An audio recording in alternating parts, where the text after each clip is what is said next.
Raymart Gaballo panalo via TKO bago magsimula ang round 4. Kalaban ni Raymart Gaballo si Kumar Arya. May kartadang 7 wins, 5 KOs, may 2 talo. Samantala si Raymart Gaballo 29 wins, 24 KOs, may 2 talo.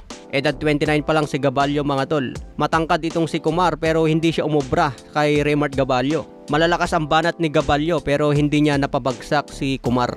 Matibay din mga tol, nag-surrender nga lang dahil may iniindang sakit sa kamay.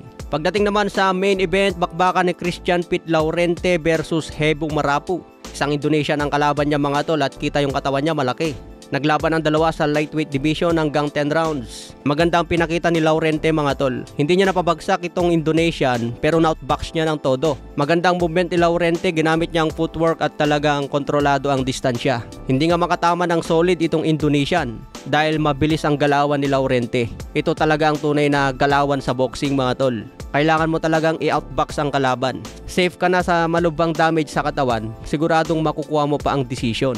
Kasi kita sa buong laban hanggang 10 rounds, hindi talaga makatama itong Indonesian boxer. Kaya malinis ang panalo ni Pete Laurente via unanimous decision.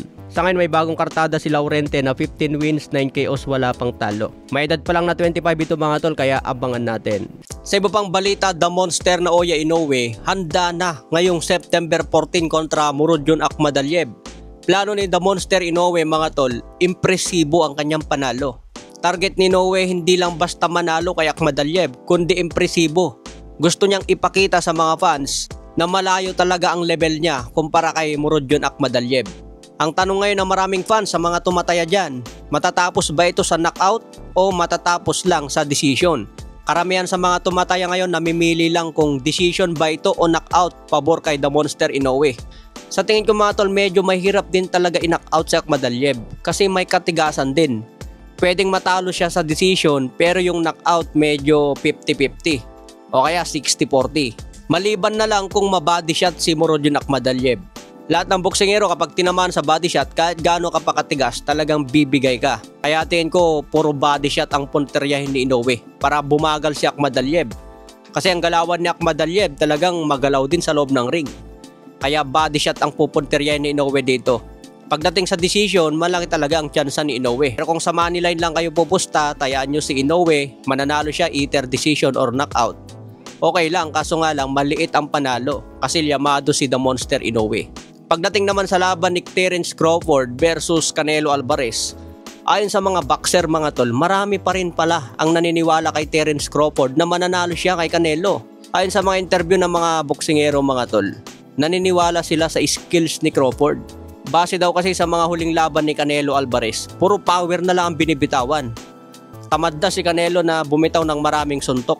Tapos kung magalaw ang kalaban niya, nahihirapan na si Canelo. Kaya nakikita ngayon ng maraming boksingero na may pag-asa talaga si Terence Crawford. Basta wag lang siyang sumabay kay Canelo Alvarez, i-outbox niya. Papahirapan niya si Canelo Alvarez na maghabol sa loob ng ring. Basta wag lang matamaan si Terence Crawford ng malakas. Dahil delikado siya, baka magdilim ang paningin niya kapag napuruan ni Canelo. Yun lang ang babantayan ni Crawford dito, huwag magpatama ng solid.